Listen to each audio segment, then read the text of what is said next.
The Oregon coast was never truly quiet.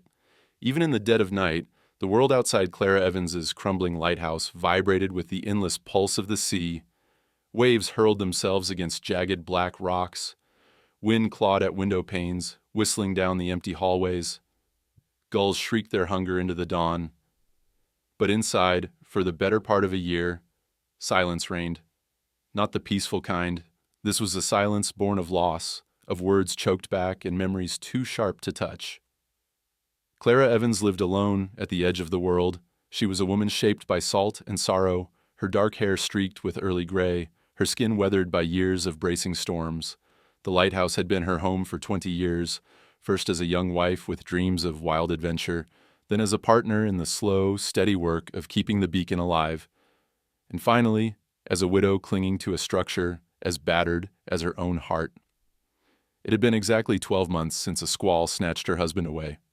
Sometimes she still woke to the phantom creak of floorboards, expecting to see him, Mark, bent over his tools, humming under his breath. Each morning brought the disappointment anew. She had grown used to the quiet. After Mark's death, the phone calls from the mainland dried up. Friends and family, unsure what to say, faded into the gray Pacific mist. The only visitor Clara ever allowed was Leo, the local grocer's son, a wiry 15-year-old who delivered supplies every Saturday morning. Leo had a stubborn, thoughtful face, brown curls always in his eyes, and a way of speaking that suggested he'd seen more hardship than a boy his age should have. He'd knock, wait, and leave a cardboard box on the porch. Some weeks, she managed a stiff, "Thank you." Others, she simply watched him through the rain-spattered window until his bicycle disappeared down the muddy lane. It was a night like any other, wind gnashing at the eaves, rain slashing the windows, that shattered Clara's silence. She sat in the kitchen, untouched mug of tea cooling by her elbow, lost in the erratic flicker of the old kerosene lamp. The lighthouse tower groaned above her, its beams spinning a weary arc across the cliffs. Midnight pressed in. Clara pressed back, jaw clenched, forcing herself to focus on the mundane. Grocery lists, chipped plates, whether or not to patch the leak in the roof before winter. Then, there, a sound. Sharp, unnatural, and completely out of place.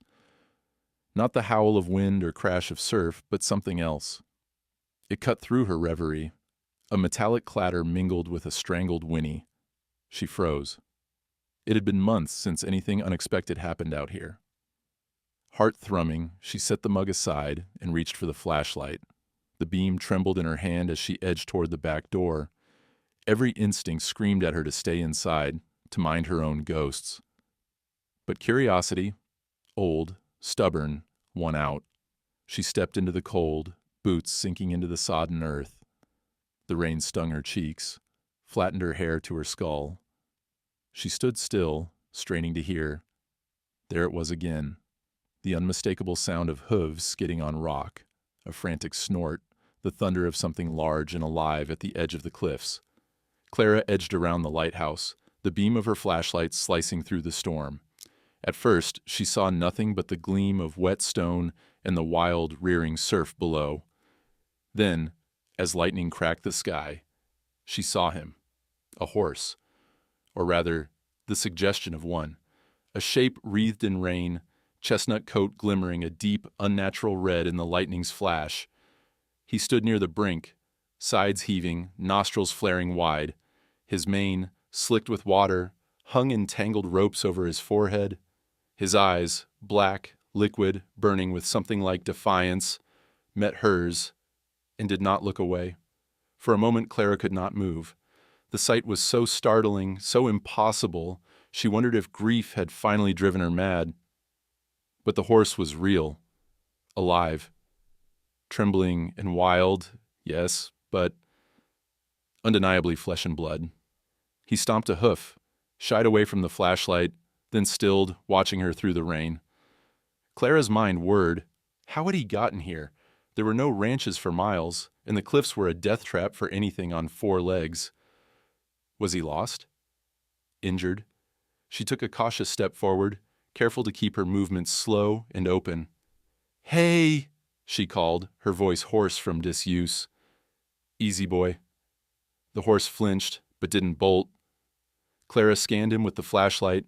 His flanks were matted with mud and blood. A fresh gash oozed down his left side.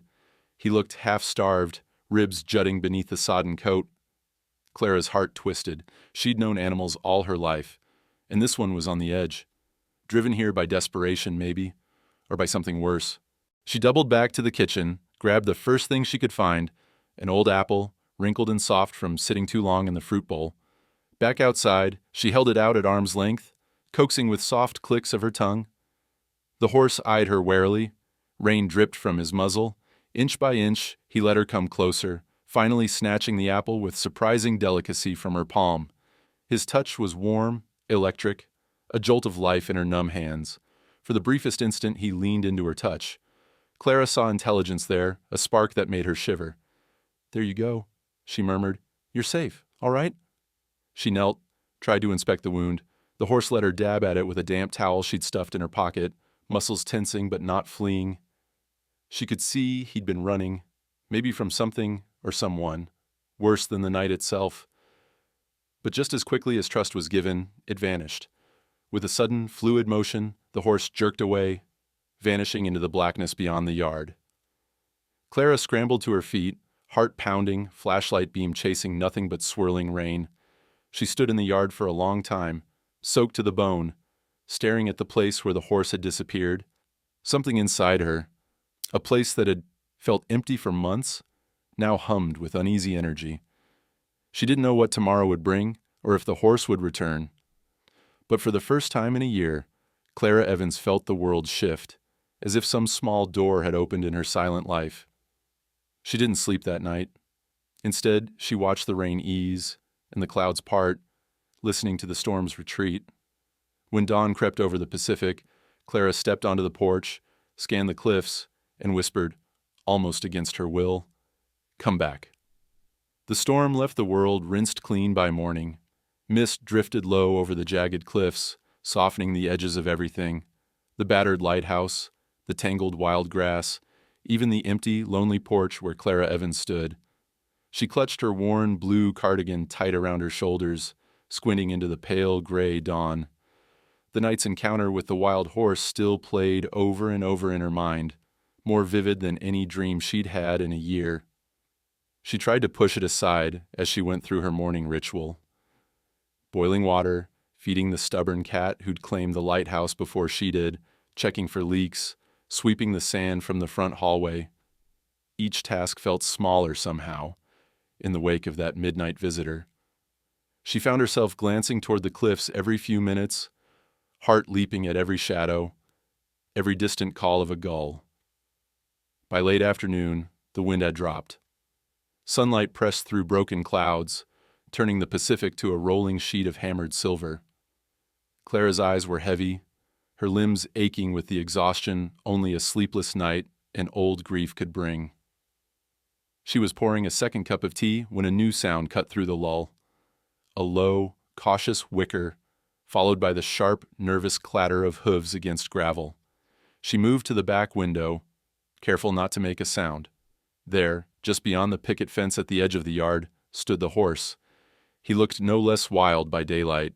His coat, now visible in full, was a deep, lustrous chestnut, with threads of copper and crimson flaring when the sun hit him just right. His mane and tail, black as storm clouds, hung in thick, tangled waves. He shifted his weight from one hoof to the other, scanning the yard with wide, intelligent eyes. Clara's breath caught. She half expected him to vanish if she moved too quickly, like a deer at the first snap of a twig. Instead, she forced herself to slow down, remembering the way she'd coaxed stray cats years ago with nothing but patience and a gentle voice. She rummaged through her kitchen and found another apple, this one fresher, shining gold and red. Heart in her throat, she pushed open the back door, stepping into the chill, salt air. The horse tensed but didn't bolt. Clara kept her body turned slightly, not facing him head-on. She remembered the advice from a neighbor long ago. Horses read every line of your posture, every tremor in your hands. "Hey there, boy," she said quietly, letting the apple rest in her open palm. "Hungry?" He didn't answer, of course, but his nostrils flared. Cautiously, he inched closer, head lowered. The muscles in his shoulders and flanks quivered with wary energy. It was only when he was a few feet away that Clara noticed the details lost in the storm. His coat was matted, dirt and blood streaked along one side, and there was a fresh wound high on his flank, crusted with dried blood and bits of grass. Clara's heart clenched with sympathy.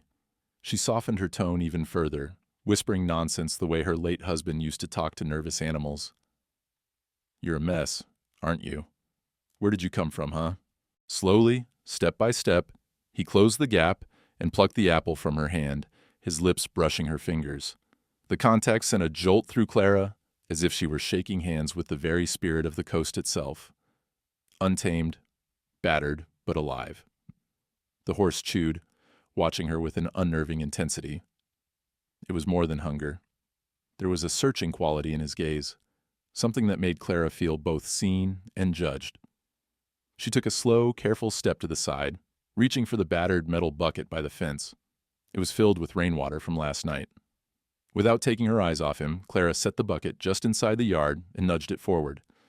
The horse hesitated, then took a long drink, muscles in his neck rippling beneath the muddy coat. "Good," she murmured. "That's good." She inched closer, watching his reaction. When he didn't retreat, she knelt in the grass, careful to keep her movements smooth and predictable. She took a clean rag from her pocket, a habit left over from her years patching up Mark's scrapes and cuts. "Let's see what we can do," she said softly, voice trembling. Her hands were gentle, her touch light as she cleaned around the wound. The horse winced but held his ground, breathing raggedly. Up close, Clara saw the pain and fear etched into every muscle. She worked as quickly as she could, cleaning the blood and pressing the cloth gently to stop the bleeding. The wound wasn't deep, but it would need attention, a safe place, rest, and food. She found herself talking, not just to the horse, but to herself. "You're not the only one who's lost," she whispered, brushing stray leaves from his mane. "Some days, it feels like I'm out here on this cliff for no reason at all, just holding on." The horse watched her, eyes softening. For a moment, Clara felt something she hadn't let herself feel in months, a tiny, fragile hope, like the first flower forcing its way through winter ice. The moment didn't last. A sudden gust of wind sent a loose shutter banging against the side of the lighthouse. The horse started, jerked his head back, and with a powerful lurch, pulled away from Clara's gentle hands. He backed out of reach, shaking, and after a last, uncertain look, bolted across the yard and vanished into the dense tangle of pines behind the lighthouse. Clara remained where she was, knees pressed into the cold earth, the rag stained with fresh blood in her hands. She stared after him, the echo of his hoofbeats fading quickly. For a long time, she simply breathed, the silence settling heavy around her. She got to her feet and went back inside. But something had changed. Instead of closing herself off, she moved through the house with new purpose. She filled a bucket with clean water, set out another apple on the fence post, and searched her cupboards for oats and carrots. She left them in the yard, not sure if the horse would return. But she hoped. She found herself caring in a way she hadn't thought possible. Maybe it was loneliness, or maybe it was fate, but the silent promise hung in the salty air. If he needed shelter, he would find it here. That night, as the wind picked up and the sea sang its mournful song, Clara found herself standing by the window, watching for a flash of chestnut in the darkness. She waited, whispering the same words she'd said before. "Come back." Unbeknownst to her, a pair of intelligent eyes watched from the edge of the woods, flickering with the cautious hope of a second chance. Days slipped past in a rhythm both familiar and subtly changed. The Oregon coast kept up its eternal routines, tides rising and falling, fog rolling in, crows calling overhead. Yet, in the shadow of the old lighthouse, something was quietly shifting. Clara Evans still moved through her days with the careful precision of someone who has been hurt too deeply to let go. But now, there was a new presence haunting her thoughts, and sometimes, her yard. Every evening, just before the sun sank behind the distant line where sea met sky, Clara made her way out to the edge of the property. She carried a bucket of water in one hand and a small assortment of offerings: oats, a bruised apple, a few carrot sticks, in the other. She would set them down, just inside the crumbling fence, always in the same spot where the wild horse had first appeared.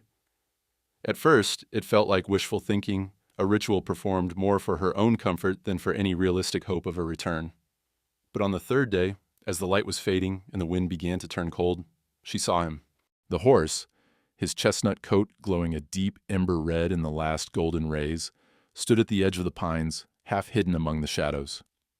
He kept his distance, watchful and wary, nostrils flaring at every unfamiliar scent. Clara stilled her breath, hardly daring to move. She watched as he inched forward, muscles tense beneath his battered hide. He paused, ears flicking, then approached the water bucket and drank.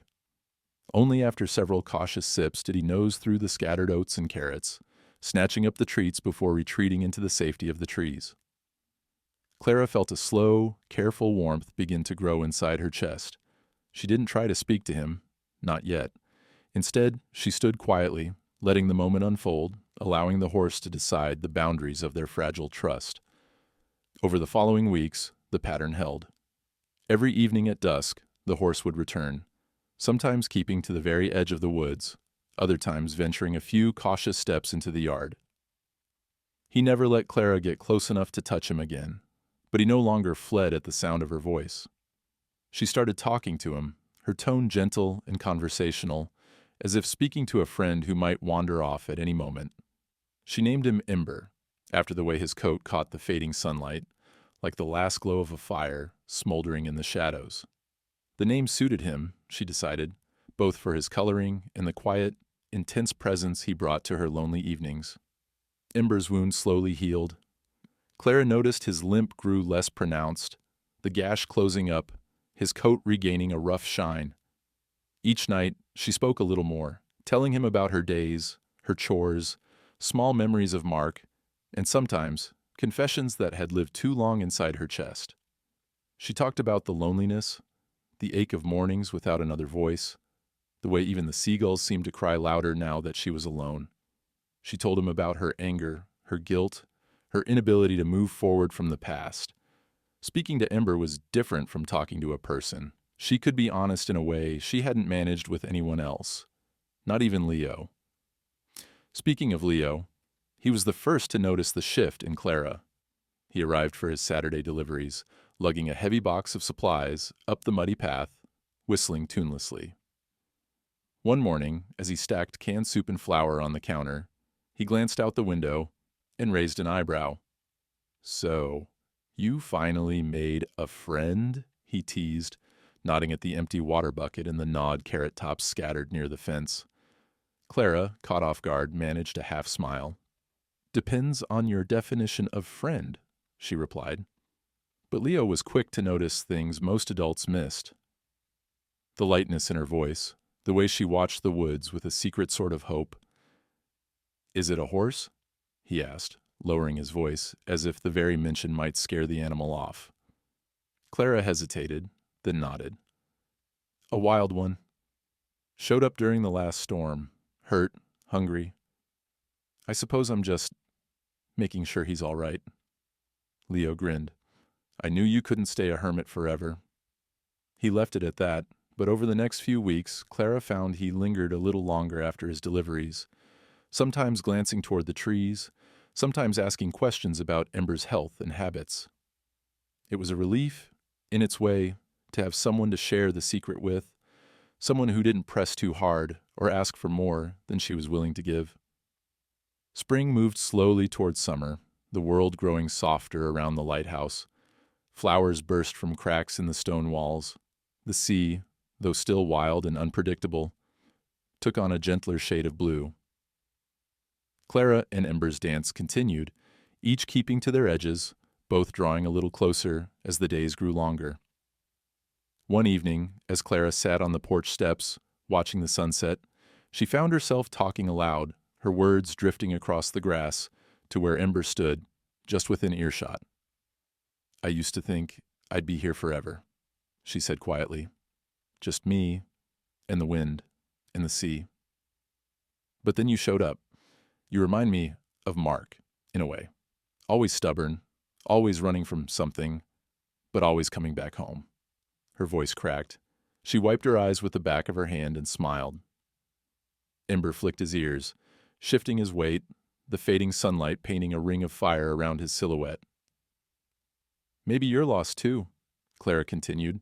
Maybe we're both just trying to figure out how to live in a world that doesn't make sense anymore. She watched as Ember grazed quietly, his body relaxed, no longer the tightly wound coil of nerves she had first met. The sight filled her with a strange, fragile hope. For the first time in a year, she began to believe that healing, like trust, could return in small, cautious steps. That night, as she closed up the lighthouse and prepared for bed, Clara wrote in her journal for the first time since Mark's death. The words came haltingly at first, then in a steady flow. He comes at dusk now, just close enough to hear me speak. I think he understands more than I can say. Maybe that's enough. Maybe it's a start. As she set her pen down, Clara realized the silence she had carried for so long was no longer empty. It was shared. And in that space between fear and hope, between loneliness and trust, something new was beginning to grow. Life had settled into a quiet, careful rhythm at the lighthouse. The days were still laced with loneliness, but Clara Evans found the world less sharp than before. Each dusk, Ember's return pulled her forward into the evening, and each morning brought a sliver of anticipation. The wild horse had become a living reminder that the world, despite all it had taken from her, still held a few small miracles. But like the tide that always returns to erase the footprints on the sand, trouble found its way back to Clara's door. It started with an envelope. Clara nearly missed it, tucked between two grocery flyers in her mailbox at the end of the long gravel drive. The paper was heavy, the address handwritten in the looping scrawl she hadn't seen in years. She stood for a moment in the misty air, breath caught in her chest. Only when her hands began to shake did she force herself to tear the envelope open. Inside was a letter. Formal, clipped, and signed in dark ink. Randall Evans, her late husband's brother. Clara's stomach twisted as she read the words.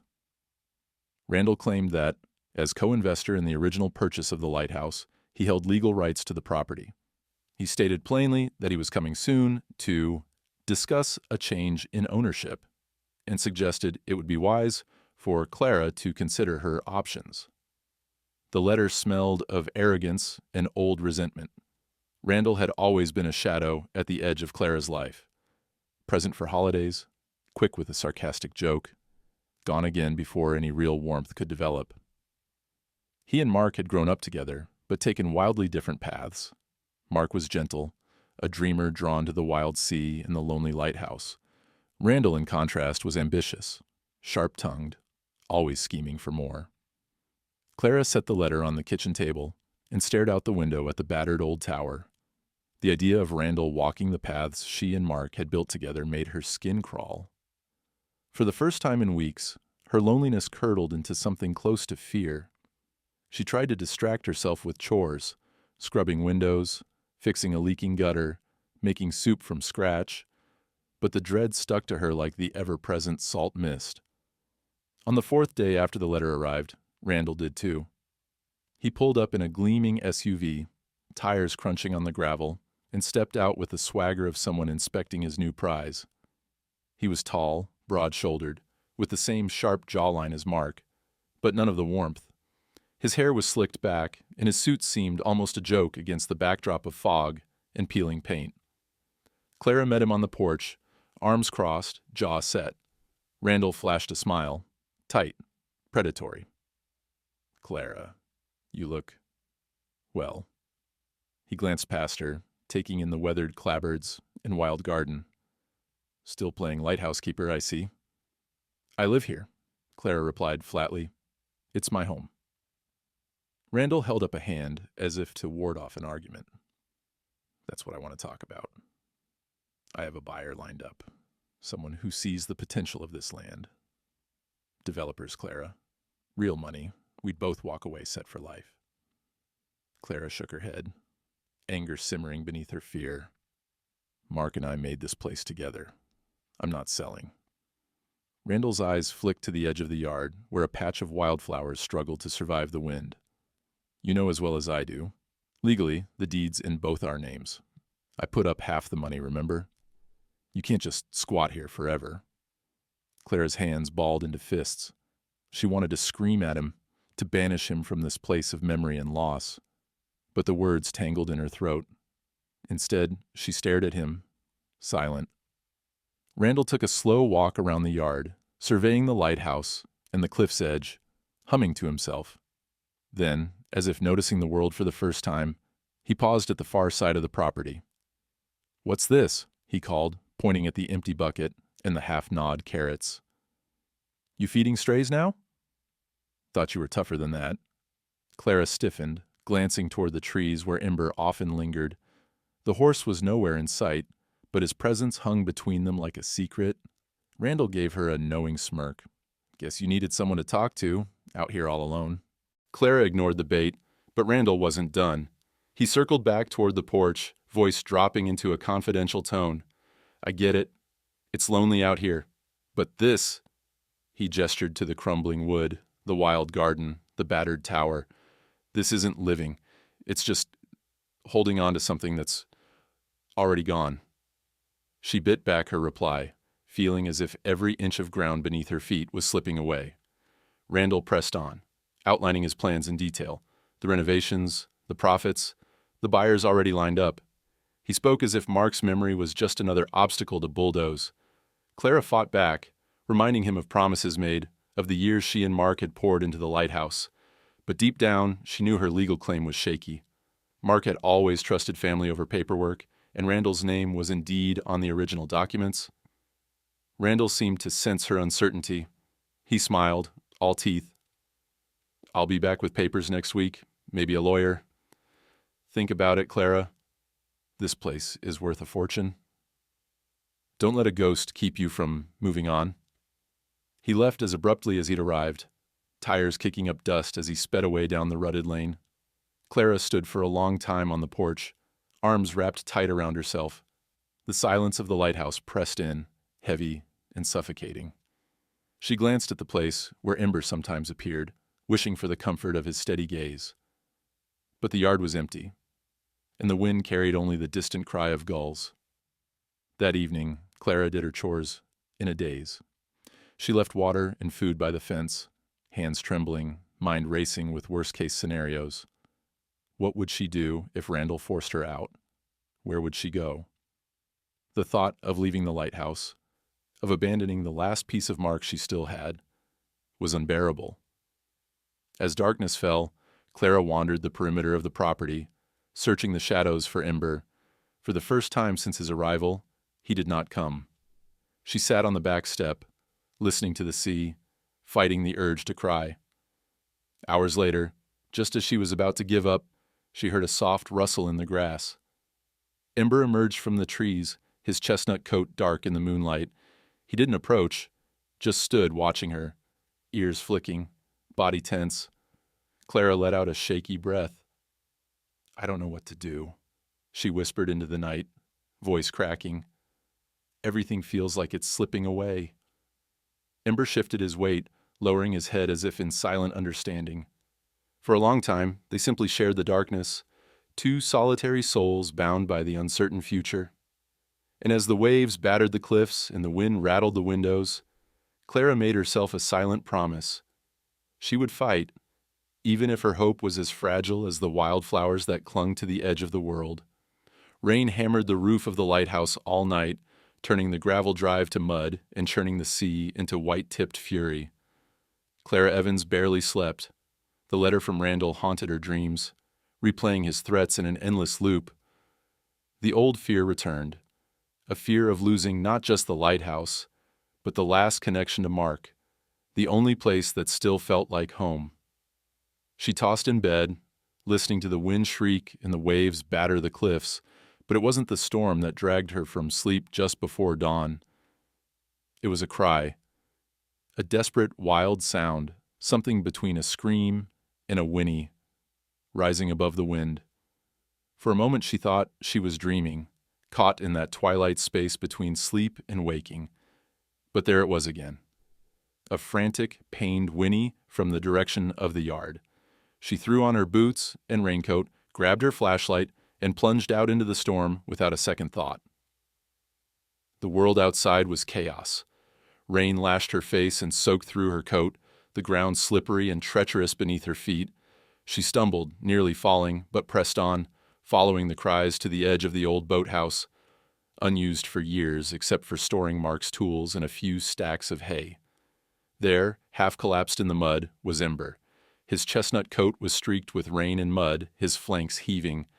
Blood ran down his leg from a fresh wound, deeper than before, likely torn open while fleeing through the thorny undergrowth. His eyes rolled with panic as he tried to rise, slipping again in the muck. Clara's heart pounded. She dropped to her knees in the mud beside him, heedless of the storm. "Easy, easy," she whispered, voice trembling. "You're all right. I'm here. I've got you." Rain ran down her face and into her eyes, but she forced herself to focus, recalling old skills learned on the farm as a girl. How to approach a frightened animal, how to speak softly, how to move slow. Ember flinched as she touched him, but he was too weak to fight. With every ounce of strength she had, Clara looped her arms around his neck, murmuring steady nonsense into his ear. "Shh, it's all right. I promise. I'm here. You're safe. Shh, now."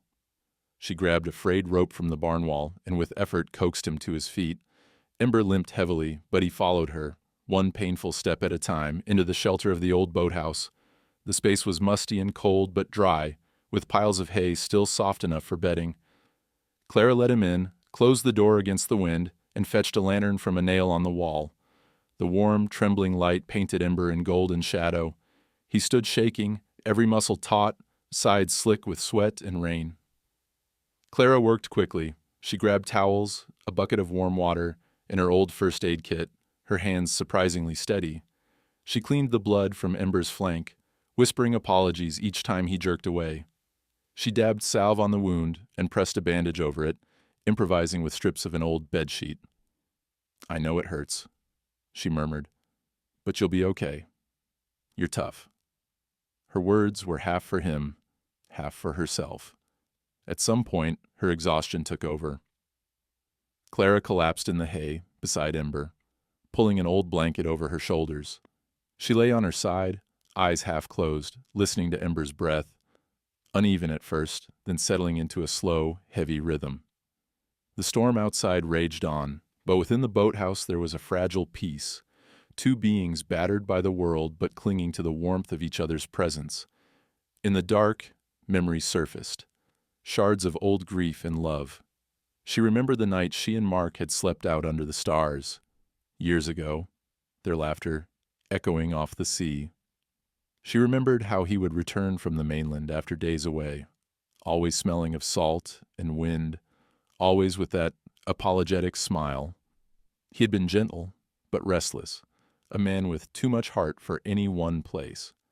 He had loved her, she knew, but part of him had always belonged to the horizon. The realization was sharp, but not cruel. Clara watched Ember, watched the way his ear flicked at every sound, the way his breath fogged in the lantern light. She felt the weight of her solitude, the ache of missing Mark, the emptiness of the old lighthouse, but also the comfort of Ember's silent company. It was as if the wild horse had wandered into her life to fill the space Mark had left behind. As the storm eased and the first gray light of dawn slipped through the cracks in the boathouse walls, Clara sat up and reached for her battered leather journal. She hadn't written in months, not since the days right after Mark's death, when every word had felt too sharp and every memory too raw. But now the need was urgent, a way to mark this moment, to hold on to something real. She wrote about Ember, about his arrival, his injuries, the stubborn intelligence in his eyes. She wrote about her fear of losing the lighthouse, of being forced to abandon this last corner of her life with Mark. She wrote about the hope she felt, faint but persistent, whenever she looked at the horse who had chosen her yard as a place to heal. For the next few days, Clara devoted herself to Ember's recovery. She tended his wounds, brushed out the knots in his mane, and brought him apples and oats from her own dwindling pantry. She sang old songs while she worked, her voice rough with disuse. At night, she slept in the hay beside him, waking often to check his breathing.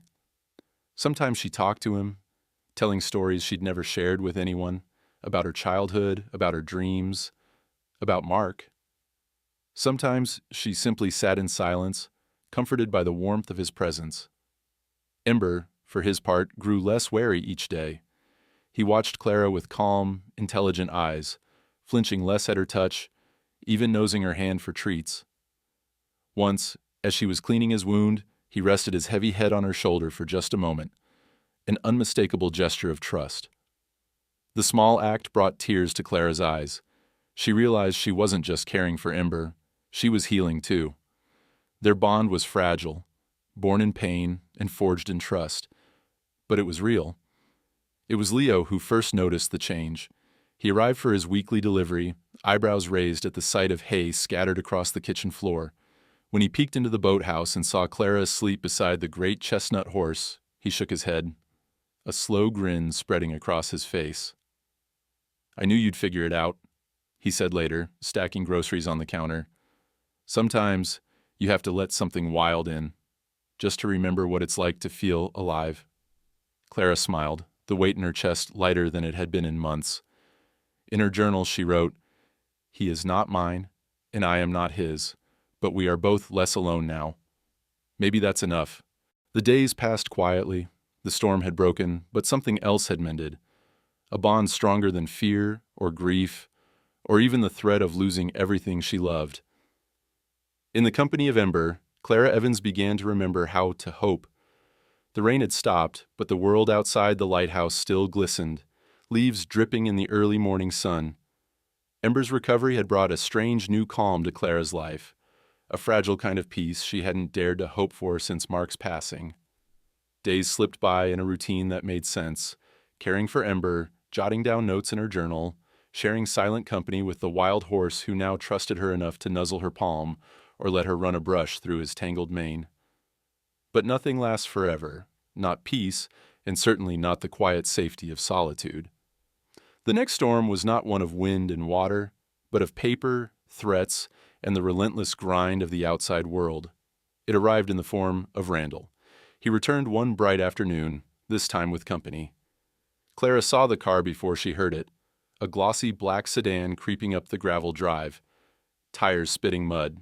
She was out by the boathouse, brushing Ember's coat, when the vehicle pulled to a stop and two figures climbed out.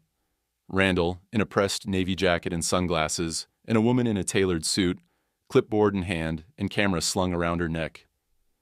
Clara felt her pulse spike. She set down the brush, wiped her hands on her jeans, and walked to the yard's edge. Ember, sensing her tension, sidestepped behind the boathouse, dark eyes following the newcomers. Randall didn't bother with greetings this time. He strolled across the grass like he already owned the place, gesturing grandly as the real estate agent snapped photo after photo of the property, each click of the camera a warning shot. The woman's heels sank into the soft ground, but she was relentless, documenting everything: the lighthouse, the cottage, the overgrown flower beds, even the wild apple tree where Clara often left treats for Ember. "Nice day for it?" Randall called, a smirk curling his lips. "Don't mind us, just documenting assets." Clara kept her arms folded tight. "You said you'd give me time. You said next week." Randall grinned, eyes hidden behind reflective lenses. "Just getting a head start. Buyers want to know what they're getting." "Land like this?" "Prime spot, especially now that word's getting around about a certain horse." The agent, efficient and sharp-eyed, paused beside the fence. She lifted her camera, snapping a shot of the muddy ground where hoof prints mingled with Clara's boot prints. Clara felt a wave of anger and protectiveness. Ember was not an asset. He was a living being. Her friend, her comfort, her secret. Randall seemed to read her thoughts. "Gotta say, Clara, harboring wildlife, that'll be a problem for the paperwork. Zoning, liabilities, animal control. So many complications." His tone was light, but there was an edge to it. He was enjoying this. Clara's jaw tightened. He's not hurting anyone. He's injured. He needs help. Randall laughed. You always were too soft. He turned to the agent. Get a shot of the horse if you see him. The buyers will love a good story. Untamed land, wild horses, raw beauty. His words twisted everything Clara cherished about the place into a sales pitch. The agent moved closer, camera at the ready. Clara instinctively stepped in front of her, blocking the view of the boathouse. You're not welcome here, she said, voice low. You can take pictures of the buildings, not of him. Randall's amusement faded, replaced by annoyance. Don't make this harder than it has to be, Clara. The more you fight, the less I'm willing to help you when this all goes through. Clara stood her ground, but inside, her fear grew. The law was not on her side, and Randall knew it. The real estate agent snapped a final photo of the lighthouse and then started back toward the car, checking her clipboard. Randall lingered, lowering his voice. Just so you know, if you're harboring wildlife on private land, I can report you. State law's pretty clear on that. If animal control comes out here, you'll have bigger problems than a little paperwork. Think about it. He gave her a final smug look before following the agent back to the car. They sped away, tires spitting gravel in their wake. Clara stood in the yard, fists clenched, heart pounding with anger, fear, and shame. She watched the dust settle on the drive, watched the sunlight catch on the broken window in the lighthouse tower. For a moment, all she wanted was to retreat, to give up, to let the world take whatever it wanted. But the sight of Ember's anxious eyes peering from the shadows pulled her back. She would not let Randall take this from her, not the lighthouse, not the memories, and not Ember. Leo found her there, still shaking, half an hour later. He had arrived on his battered old bicycle, his hair a wild mess from the wind. Hey, you okay? He called from the gate. Clara shook her head, forcing a smile. Your uncle's at it again. He brought a real estate agent, took pictures, threatened to call animal control because of Ember. Leo's expression darkened. He parked his bike and marched over. He can't do that. You're not doing anything wrong. That horse isn't bothering anybody. Clara let out a bitter laugh. He can do whatever he wants, Leo. His name's on half the deed. If he wants me gone, I'm gone. Leo shook his head fiercely. No, don't let him scare you. There's got to be something you can do. He scuffed his shoe in the dirt, frustration radiating off him. You saved Ember. This is your home. He's just trying to bully you. Clara wanted to believe him, but the weight of the world pressed heavy on her shoulders. She looked back at the boathouse, where Ember waited, and for the first time since the horse had appeared, she felt utterly defeated. That night, Clara moved through her chores like a ghost. She checked Ember's bandages, refilled his water, and whispered reassurances she barely believed. She ate dinner without tasting it, her mind whirring with what-ifs and fears. What if Randall really did call animal control? What if she was forced to leave, and Ember was left alone again, wounded and wild? She sat by the window long after midnight, the lighthouse beacon sweeping over the cliffs in slow, patient arcs. Outside, Ember grazed in the yard, his movements slow but steady. Clara watched him, thinking of all the nights she'd spent alone, of how his presence had drawn her back from the brink of despair. She thought of Mark, his laugh, his stubbornness, his habit of leaving loose ends untied. She thought of Randall, relentless and cold, circling like a vulture. The wind rose, rattling the shutters. Clara closed her eyes, pressing her forehead to the cold glass. She whispered into the darkness, "What am I supposed to do, Mark? How do I fight when everything feels lost?" In the shadows, Ember lifted his head, ears pricked toward the sound of her voice. For a moment their eyes met, human and horse, two survivors clinging to the edge of the world. Clara didn't have the answers. All she had was the promise she'd made. Silent but unbreakable, she would not give up. Not yet. As dawn crept over the horizon, Clara finally slept, heart heavy but unbroken, listening to the soft, steady rhythm of Ember's breath as he sheltered nearby. The fight wasn't over. In fact, it was just beginning. Sleep came in scattered fragments after Randall's visit. Clara found herself waking to every creak, every gust of wind, mind replaying his threats and the cold certainty in his voice. The pressure of looming loss pressed into every part of her day. The way the sun filtered through the lighthouse windows, the taste of her morning coffee, even the rhythm of Ember's hoofbeats outside. In the soft hush before dawn, Clara's world felt stretched thin, like one more push would shatter it for good. But sometimes, hope creeps in through the smallest cracks. On a restless morning, Clara stood in Mark's old workshop, searching for a screwdriver among the cluttered shelves. Dust caught the light in golden motes, and the air was thick with the smell of oil and salt. Mark's handwriting, spidery and quick, covered the labels on dozens of jars and boxes. He'd been a man of projects, always half-finished, always starting something new before the old was quite done.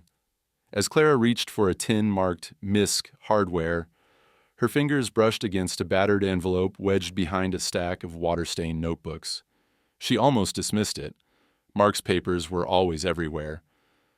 But something about its weight, the neat crease, drew her attention. She set the tools aside and slid the envelope free. Her name was on the front, written in Mark's steady hand. She sat on the bench, knees weak, and carefully opened the flap. Inside, she found an unsigned legal document, a deed transfer form, filled in, but never finalized. The details were precise. Mark's intention to transfer full ownership of the lighthouse and its grounds to Clara alone. There were even photocopies of old letters from the bank, notes on taxes, and scribbled instructions. His last attempt, perhaps, to put things right, in case something happened to him. A shock ran through Clara. She held the paper in trembling hands, reading it once, twice, 3 times to be sure. It wasn't a magic bullet, but it was something. A foothold. Maybe enough to buy time. Maybe enough to fight back. She tucked the document close to her chest and let herself cry. Just a little, for Mark. For all the things he'd left unfinished, and for this final, silent effort to protect her. That afternoon, Clara sat by the kitchen window, mind racing with possibilities. She could contact a lawyer. She could show Randall the document, force him to think twice before bullying her again. The thought of a fight, even a small one, sent a surge of strength through her veins. Her gaze drifted outside, where Ember grazed by the fence, his coat shining in the gentle sunlight. For days now, Clara had noticed a new behavior. Ember would stand at the edge of the yard just by the old iron gate, peering toward the hills beyond. He'd pace in slow, thoughtful circles, tail flicking, ears pricked to the distant wind. Sometimes he'd toss his head and let out a low, rumbling nicker, like he was calling to someone, or something, far away. Clara watched him, troubled. She had grown so used to Ember's steady, grounding presence that the idea of him leaving hadn't really entered her mind. But she saw it now. The restless energy in his movements. The searching look in his dark eyes. That evening, Leo arrived with groceries and a determined stride. He brought with him not just supplies, but a battered laptop. Its screen cracked but functional. Over coffee, Leo shared something he'd found online. "I was reading about wild horses," he said, turning the screen so Clara could see photos. Herds of mustangs running across grassy hills, their manes streaming, their bodies lean and powerful. When wild horses start pacing by a fence, looking toward the hills, Leo said, it means they're ready to move on. They've healed, or they're looking for their herd. They're waiting for someone to let them go. Clara's heart twisted. She looked from Leo's earnest face to the window, where Ember stood outlined against the setting sun. She remembered every moment she'd shared with him, tending his wounds, whispering her secrets, leaning on his steady presence when the world felt too hard. Ember had been her salvation, her second chance at hope, but she saw the truth now. She'd needed Ember just as much as he'd needed her. He'd helped her heal the worst of her grief, given her purpose in a life that had felt empty. But he was not hers to keep. He belonged to the wild, to freedom, to whatever lay beyond her small, battered fence. That night, Clara sat with her journal and tried to put her feelings into words. She wrote about Mark, his unfinished deeds, his stubborn kindness. She wrote about Randall, the looming fight, and the new possibility of hope tucked in an envelope. And she wrote about Ember, the way his presence had filled the lonely corners of her soul, and the ache she felt now, knowing he would soon be gone. He was never meant to stay.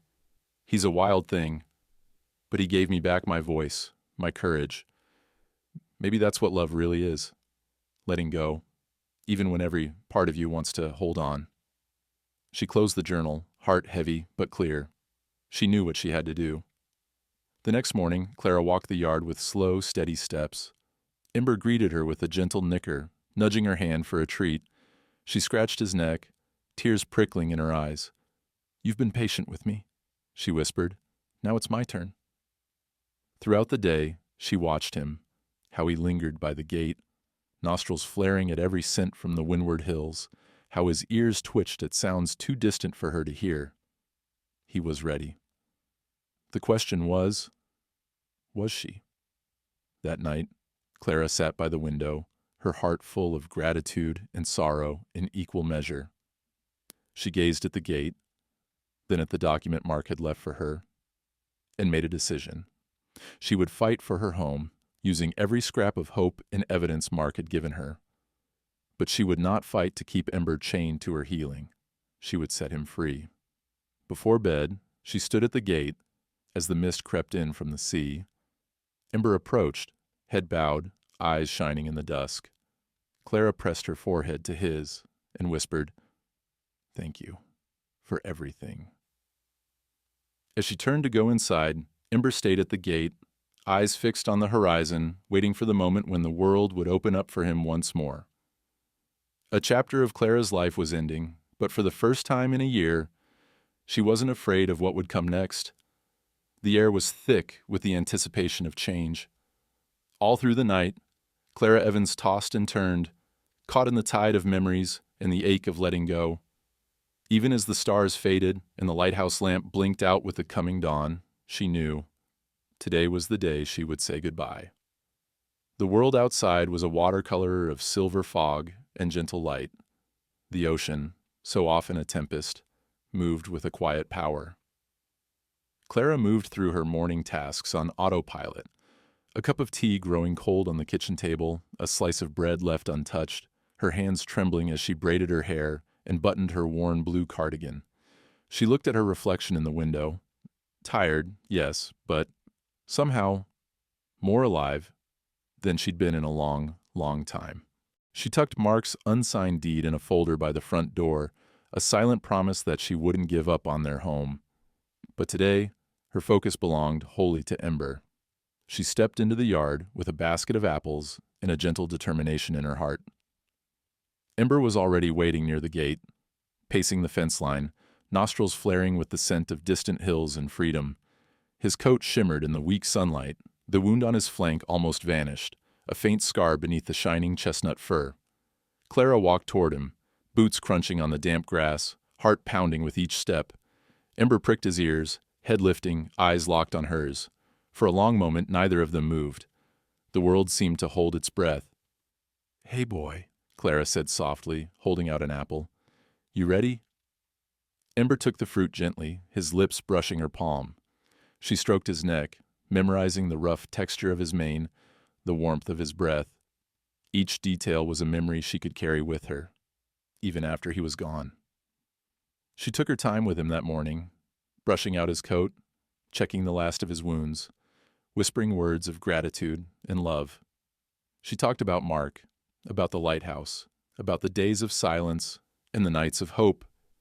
Ember listened as only an animal can, without judgment, with quiet, steady presence. When the sun was fully above the horizon, Clara moved to the old iron gate. The latch stuck, rusted from years of salt and storm, but she forced it open with shaking hands. The gate swung wide, creaking on its hinges, a sound like the first notes of a song long unsung. Ember stepped forward, hesitating just on the threshold between captivity and freedom. He looked back at Clara, ears flicking, eyes deep and dark and impossibly knowing. She pressed her forehead to his, breathing him in one last time. "Thank you, Ember," she whispered, her voice breaking. You saved me, you know, more than you'll ever understand. She kissed his forehead, tasting salt, whether from the sea air or her own tears she couldn't say. Then she stepped back, giving him space, hands at her sides, shoulders squared. For a moment, Ember stood still, as if waiting for a final command. The world around them was utterly silent. No gulls, no crashing surf, just the heartbeat of two souls learning to let go. Then, with a low nicker, Ember turned and walked through the open gate. His stride was slow at first, deliberate, as if savoring the feel of earth beneath his hooves. He paused once, looking back at Clara with a gaze that pierced her to her core. She waved, unable to find the right words, knowing none were needed. "Go on," she managed, her voice barely more than a breath. Ember tossed his head and broke into a trot, mane streaming, legs strong and sure. He crossed the field at the edge of the property, moving toward the hills that rolled like green waves beneath the morning sky. Clara watched until he became a blur in the mist, his chestnut coat glowing, an ember fading, but never quite extinguished. For a long time, Clara stood rooted to the spot, empty and full at once. The silence pressed in, sharper than she remembered. Her body ached with the effort of letting go, and her tears fell freely. She sobbed, not just for Ember, but for Mark, for the life she'd lost, for the person she'd been, and the woman she was becoming. The lighthouse loomed behind her, its windows catching the early light. It stood as it always had, worn, steadfast, battered by time and tide, but never broken. Clara drew a deep breath, wiping her eyes. She turned back toward the house, her steps slow but steady. As she crossed the yard, she heard a rustle at the tree line. She paused, heart thumping, but it was only a pair of deer, curious and cautious. The world, she realized, would keep spinning. Life would keep pressing forward, even after goodbye. Later that morning, Leo arrived, breathless and muddy, his bike skidding to a stop by the porch. "Did he?" Leo asked, searching her face. Clara nodded, a bittersweet smile blooming on her lips. "He's gone. He's free." Leo didn't speak for a moment. He looked at the open gate, the hoofprints fading in the grass, and then at Clara. "I'm proud of you," he said quietly. "I know how hard that was." Clara shrugged, unable to speak past the lump in her throat. Instead, she pulled Leo into a tight hug, something she hadn't done since Mark's funeral. For a moment, they stood together in the quiet yard, letting the grief and the hope settle between them. "Thank you for helping me," Clara said at last, her voice steadier than she felt. Leo grinned, wiping at his eyes. "Thank Ember, and Mark, and you. You're stronger than you think, Clara." The two of them spent the rest of the morning tidying the yard, mending the broken gate, and clearing away the buckets and treats left out for Ember. Each task was a small act of closure, a way to honor what had been and to make space for what might still come. That evening, as dusk crept over the cliffs, Clara stood at the fence and listened. In the distance, beyond the hills, she thought she heard a faint whinny, a final echo, a promise that love and freedom can coexist, that letting go does not mean forgetting. She closed the gate, hands steady, heart aching but open. The world was different now, emptier perhaps, but also brighter, filled with possibility. She turned toward the lighthouse, its light beginning to spin across the waves, and walked back inside, ready to face whatever came next.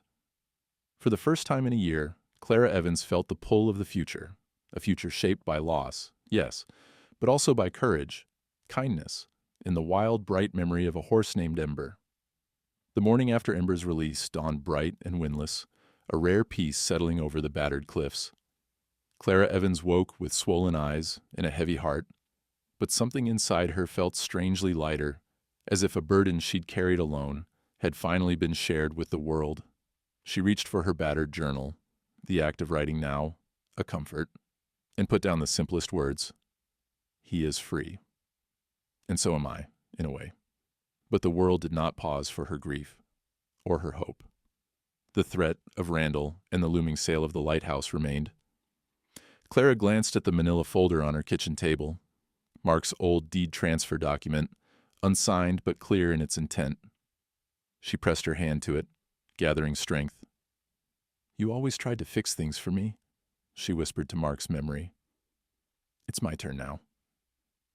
She spent the morning in a daze, cleaning the house as if expecting company, her hands moving on their own while her mind turned over possibilities. The envelope was a start, but she knew it wouldn't be enough on its own. Randall would fight back. She needed help, someone who could translate her hope and Mark's final gift into action. By noon, Leo arrived, muddy and determined, with a bright orange flyer for a local legal aid clinic clutched in his hand. "You need to show that paper to someone who knows what they're doing," he said, refusing to take no for an answer. "There's a lawyer in town. She helps people fight this kind of thing all the time." I asked around. Clara hesitated, but Leo's stubbornness was infectious. "All right," she said at last. "Let's do it." They rode into town together, Leo pedaling his battered bike and Clara behind the wheel of her old pickup, the folder gripped tightly in her lap. The legal aid office was small and cluttered, filled with battered chairs and a cheerful receptionist who smiled as Clara explained her situation. Within an hour, Clara sat across from a lawyer named Andrea Park, a sharp-eyed woman with graying hair and a voice that inspired confidence. Andrea read the deed transfer twice, lips pressed into a thoughtful line. "It's not bulletproof," Andrea admitted, finally, "but it's strong evidence of your husband's intent. At the very least, it's enough to contest any sale and force a formal review. It'll buy you time. And Randall won't be able to just push you out or bulldoze the property without a fight."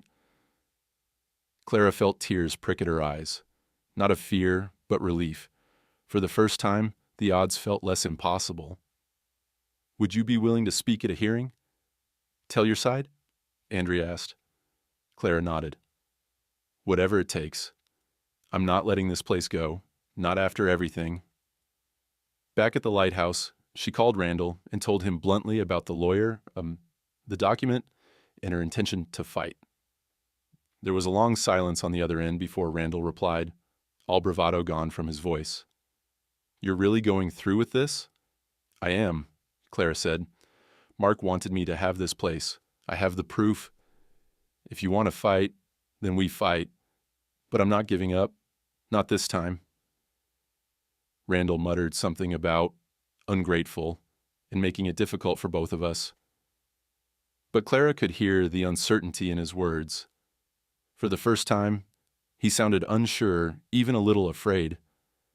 The next days moved quickly.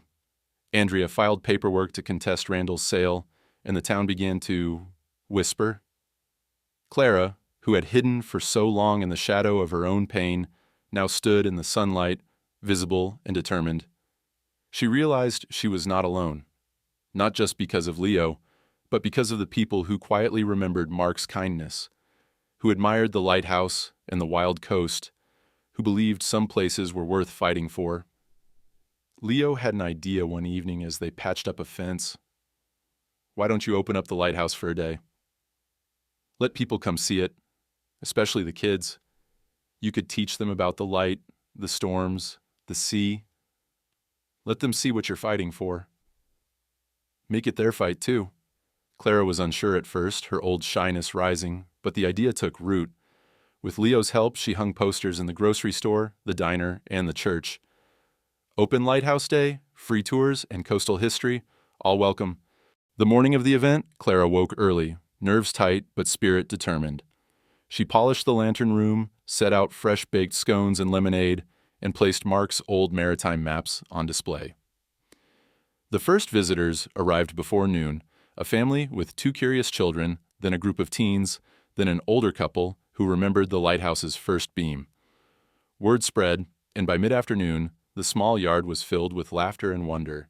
Clara led tour after tour, her voice growing stronger as she told stories of storms weathered, ships saved by the beacon, the wildlife that called the cliffs home. She let children help polish the old Fresnel lens, their small hands careful and delighted. She told them about Ember, the wild horse who had come and gone, and the lessons he left behind. Photos were snapped, stories shared, and memories made. People left with a deeper understanding, not just of the lighthouse, but of Clara herself and the battles she was fighting. Many promised to write letters of support, to speak up if Randall tried to force her out. Some even offered legal advice, donations, or a helping hand for repairs. That evening, Clara stood at the top of the tower, watching as the last visitors drifted away, their voices mingling with the crash of the sea.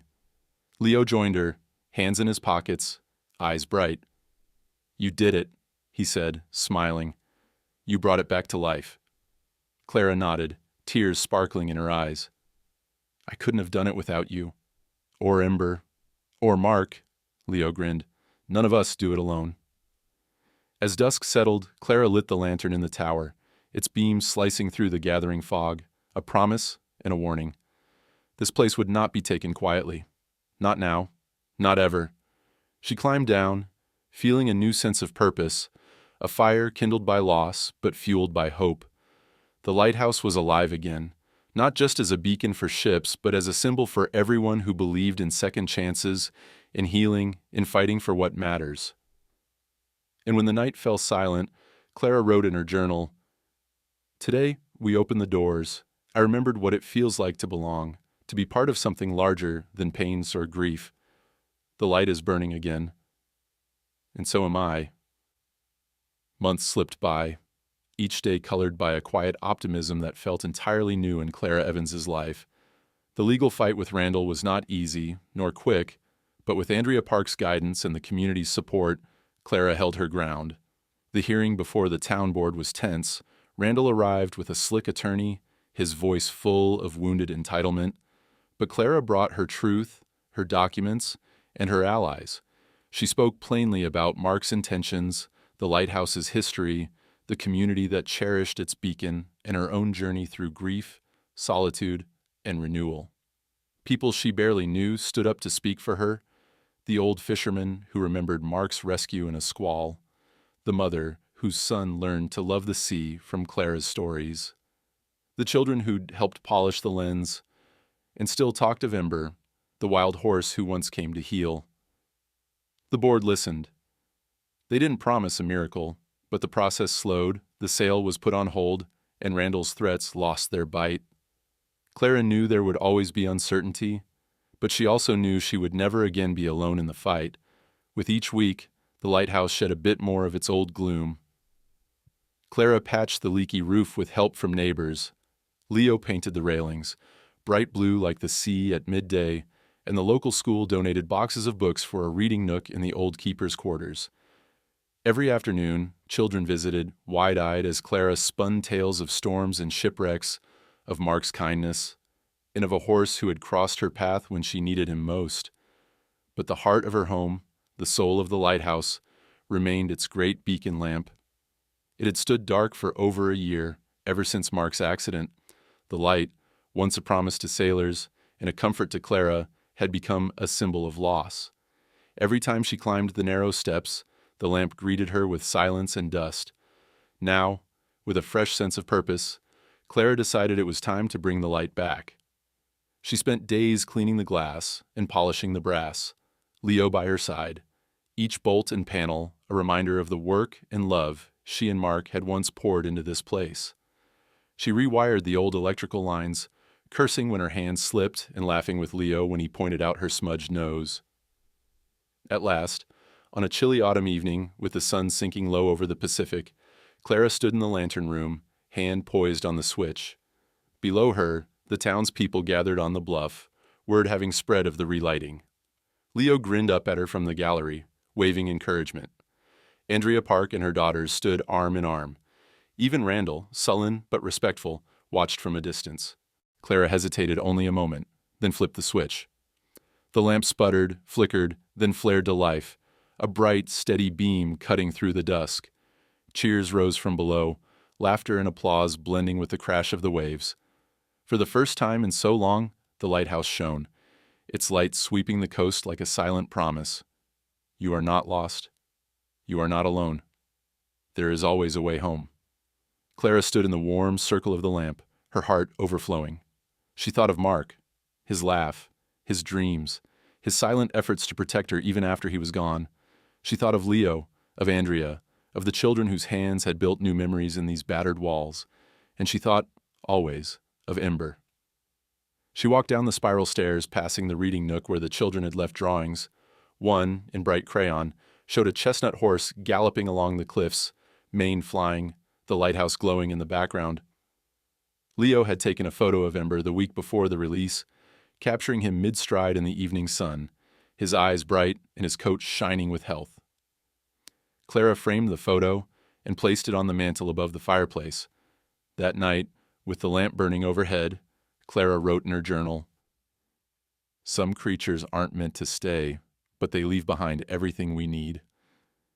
Ember showed me how to let go, and in letting go, I found the strength to begin again. The light is not just for sailors, it's for all of us lost in the dark, searching for a way forward." As the seasons turned, the lighthouse became more than a refuge for Clara. It became a place of gathering, a schoolhouse, a museum, a home for anyone who needed a second chance.